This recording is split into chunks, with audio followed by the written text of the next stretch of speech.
When it comes to hip-hop, world building is almost never part of the conversation. We talk about flow, delivery, rhyme schemes, metaphors. But world building?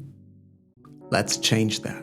In episode 1, we've talked about imaginary worlds, fantasy and sci-fi novels. But what if the world you're trying to build already exists? What if you're not writing about dragons or space battles, but the block you grew up on? Can you still talk about world building when you're in fact recreating reality? Keeping it real is one of hip-hop's unwritten commandments. In fact, did you know before the term gangster rap took over, it was known as reality rap? Chuck D, legendary Public Enemy MC, once said, "We're almost like headline news. Rap music is the invisible TV station that Black America never had. Public Enemy and rap music are dispatches of information." It was about showing the world what was happening in neighborhoods the media ignored. As you can see, reality and the depiction of it in rap music is one of the fundamental building blocks of hip-hop. Whether we're talking about conscious or gangster rappers, almost every great MC depends on relatability, on vividly painting the world they come from. It's not enough to say where you're from. You've got to make the listeners feel it, breathe it. And it's exactly this process that I want to explore in this video. How do rappers recreate a world from memory, from lived experience and emotions? Rapping where you're from, shouting out your hood and celebrating your coast. Hip-hop, since its inception, has been doing this. There are many reasons why rappers have been fixated with locality or geography. Naming places, South Bronx, Queensbridge, ATL, or Compton, is a way of reclaiming presence in a system that tries to erase it. Shouting that you, your people, and their voices exist and matter. One album that captures this act of lyrical world building powerfully is one of the greatest hip-hop records of all time, Nas' Illmatic. Toni Morrison once wrote in The Side of Memory about how some parts of the Mississippi River were straightened in the past to make room for houses. She writes, "Occasionally the river floods these places. Floods is the word they are using, but in fact it is not flooding, it is remembering. Remembering where it used to be. All water has a perfect memory and is forever trying to get back to where it was." Morrison's metaphor reminds us that memory isn't something fixed. It moves, changes its form, and returns. When artists begin to rebuild a world through lyrics, memory becomes the foundation, but it's imagination that gives it form, dimension, and ultimately meaning. As Toni Morrison wrote in The Side of Memory, imagination and memory are inseparable. Hip-hop is a collective library of memory and imagination, storing emotions connected to place and time. Nas' Illmatic is a perfect example for the recreation of a world in lyrical and auditory form, relying on both memory and imagination. And this was Nas' intention. We know this from an interview he gave where he says, "When my rap generation started, it was about bringing you inside my apartment. It wasn't about being a rap star. It was about anything other than. I want you to know who I am, what the streets taste like, feel like, smell like, what the cops talk like, walk like, think like, what crackheads do. I wanted you to smell it, feel it." Illmatic was released in 1994, and there's no need for me to explain to you how relevant and influential this album was in shaping the genre. What I want to focus on and find out is, how does hip-hop build worlds? To be precise, how does Nas recreate his world? We have to talk about the cover of Illmatic. We see a very young Nas, 7 years old, superimposed over a city block. Childhood images on album covers often act as visual timestamps, declaring that what you are about to hear is shaped by lived experience. Nas' surrounding is directly linked to his upbringing. This is what made him, as we will hear in a moment. The inspiration for this cover art could be the cover to the 1974 jazz record, A Child is Born by the Howard Hanger Trio. In both, we can see the importance of visually locating the listener. It affirms, this is a story about where I come from. The very first thing you experience when you press play on Nas Illmatic is the low rumble of a train. A sound that might seem incidental, but it's not. That train is carrying you somewhere. It's headed to a very real destination, Queensbridge. If this were a movie, that sound would be your establishing shot, the moment the director gives you a sense of place before the story unfolds. But here, Nas uses sound design to evoke images in the listener's imagination. Track 1, Genesis, surrounds you with overlapping voices, shouts, smoke in the air, friends talking over each other, arguing, laughing, talking about realness. It's a slice of life. It's a specific day on a specific block with its own rhythm, its own rules. These 10 tracks on Illmatic are windows into his world. But what do we actually see, and more importantly, feel when we lean in and listen? The difference between Fantasy and Nas Illmatic is that Nas does not build a vast universe, but rather constructs a micro-geography of Queensbridge, where the narrative is tightly woven into a few blocks but layered with emotional and historical depth. Its sense of place is one of Illmatic's greatest achievements, this ability to create spaces through fragments, sound bites, and verses. And once you are there, Nas doesn't hold your hand. He walks fast, the locations shift constantly. Hallways, stairwells, dice games, corner stores, rooftops. You're keeping up, turning corners with him. On New York State of Mind, he takes you from the inside of a project building, bullet holes left in my peak holes, I'm suited up, to sitting, been up in the stairway, or to the sidewalk where, laughing at bass heads, trying to sell some broken amps. then suddenly, So now I'm jetting to the building lobby. shots fired, time to run. He just drops you there, and you fill in the rest with your own imagination. One of the most overlooked aspects of world building in Illmatic is how physical space becomes emotional space. He's placing himself at a vantage point, and he's revealing how the architecture of Queensbridge creates perspective, both literal and psychological. This is what is called world building through implication, through detail, not exposition. You're left wondering, why are there bullet holes in the peepholes? Why are broken amps even being sold? Who is buying them? And how often does this happen? For Nas, this isn't a day out of the ordinary. This is the ordinary. Then there are the reflective moments, when Nas slows down and shows you the world through memory. In Memory Lane, he's back in his apartment. My window faces shootouts, drug overdoses. It's a static viewpoint, but emotionally loaded.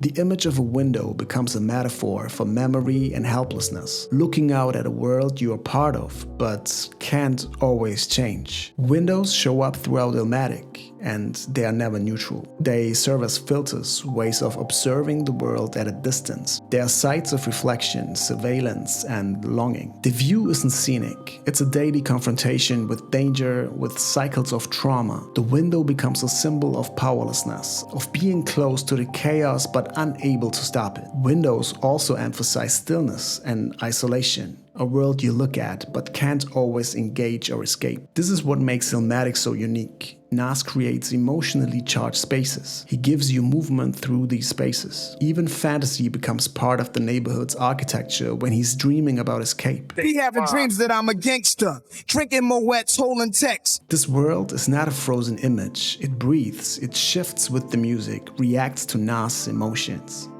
Like Morrison's River, it remembers, and it floods. By the time the last track plays, you have witnessed and experienced the streets of Queensbridge. You have walked it, sat in its stairwells, looked out its windows. You don't need a map. Illmatic already gave you one. Not in lines and legend, but in rhythm, atmosphere, and feeling. That's what this world looks like.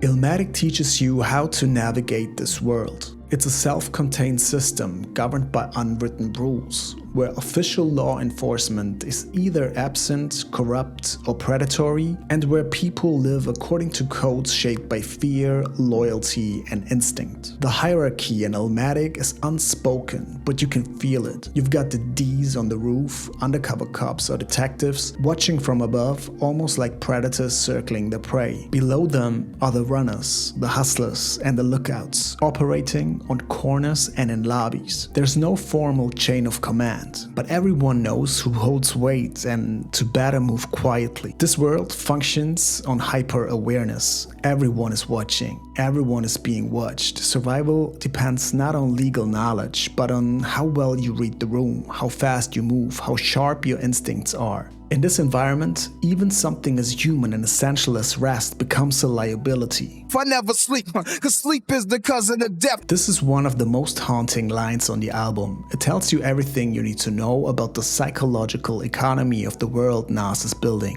Rest equals vulnerability. Stillness equals exposure. Sleep isn't sleep. It's letting your guard down.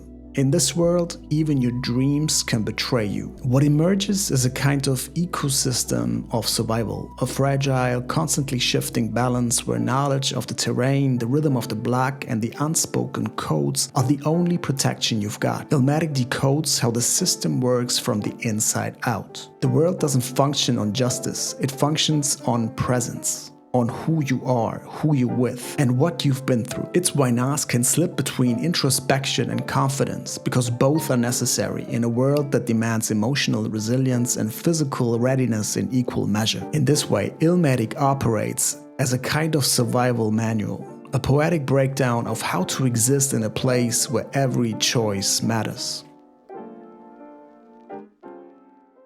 Every time I listen to Illmatic, I look at this photo, now more than 30 years old, and I wonder where they are now. What are they doing? How have their lives changed since that photo was taken? In Illmatic, the people Nas talks about are more than just passive background figures. They are part of the living fabric of Queensbridge. They shape the world and are shaped by it in return. So asking who lives here and who drives change naturally leads to the same names, places, and scenes. I want to briefly talk about home in the context of hip-hop. There's a wonderfully written essay by my former professor Tim Woods, who taught a seminar in Germany on the poetics of hip-hop and has inspired me a lot in doing what I do. This essay is called Home Like No Place, Hip-Hop and the Poetics of Elsewhere, and starts off with a very interesting perspective on the topic. In hip-hop, home is the vanishing point from which one measures the distance of one's exile. The term vanishing point comes from visual art and perspective drawing. It's the spot on the horizon where parallel lines appear to converge and disappear. It's where depth and distance are constructed from. In this metaphor, home is that origin point. It's the central reference that gives everything else its shape, direction, and meaning. To be in exile in this context doesn't necessarily mean physical displacement. It could also mean alienation, poverty, institutional abandonment, or the mental and emotional distance from safety, identity, or self-determination. So in hip-hop, even when artists leave their block, change coasts, or enter global fame, they are always referring back to home, measuring success, loss, trauma, or transformation in relation to it. Illmatic's cover is a great example for this. The vanishing point, home, is Queensbridge, from where meaning and significance has been established for Nas. Home, Queensbridge, is both the origin and the reference point. Everything in the album measures distance from that place. The violence, the dreams of escape, the cycles of memory. The vanishing point becomes symbolic. It's the starting line of Nas' story, the location that anchors his identity and fuels his narrative. In Illmatic, home is strongly connected to community. He paints people as voices or echoes of these voices. Take this line from Memory Lane. I rap for listeners, blunt heads, fly ladies, and prisoners, Hennessy holders and old school. The individuals named in Illmatic aren't famous guest stars or throwaway references. They are markers of history and cultural memory. When Nas mentions Ill Will, his fallen friend, it's a reminder that every line is referring to that vanishing point which is connected to real loss and pain. AZ, whose verse on Life's a Bitch became legendary, serves as both mirror and complement to Nas. His presence reinforces the shared experience of Queensbridge youth, caught between ambition and despair. Even pop culture references like Scarface or Al Capone help map out Nas' psyche. They signal the mythologies young men absorb in a world with limited heroes. These figures show the emotional distance between the harsh present and a projected version of power and escape. And then There are the unnamed, the bass heads, the numbermen, the dice players, the neighbors, the social texture of Queensbridge. They are not just background characters, they are the world. They reveal the economy, the rituals, and the stakes of Nas Block. Through these people, named or otherwise, Nas narrates a world. He populates it, he gives it life, memory, and voice. Nas gives us a cast of characters who don't wear capes or carry swords. They carry grudges, empty bottles, stolen radios, they carry pain, but they also carry stories. And that's the most important aspect. Because in a world like this, where survival isn't guaranteed, being seen, being documented is a form of resistance. In the end, these characters are the world. Without them, Queensbridge would be empty. Without them, Illmatic wouldn't breathe. Obviously, it is Nas who introduces us to this world. But how? He is the primary narrator throughout the album. He speaks in first person, pulling listeners directly into his memories, observations, fears, and ambitions. He acts as a sort of tour guide, historian, and participant. He's deeply embedded in the reality that he is describing. This is felt throughout the whole album, from New York State of Mind to It Ain't Hard to Tell. Nas is not an omniscient narrator. This limited scope creates a sense of realism. We are seeing the world through hallways, stoops, and the corner. You're learning the codes, hierarchies, dangers, and also memories as Nas experiences them. To me, one of the main reasons Illmatic resonates so deeply is its immersive power. Instead of explaining and outlining the world, he throws you straight into it. No introductions, no disclaimers, just here. Walk these blocks with me. See what I see, hear what I hear, feel what I feel. Second, the world is being introduced to us through spoken word and dialogue. Track 1, Genesis, introduces raw, overlapping dialogue, a chaotic, sonic patchwork of street banter and casual conversations. We hear Nas and AZ talking, friends laughing, arguments bubbling underneath. There's no context or clear narrative yet. The feeling of it is what's important. The soundscape positions you as a listener in the room, absorbing the rules, tone, and texture organically. These voices reappear again throughout the album, at times as guest verses, like AZ's verse on Life's a...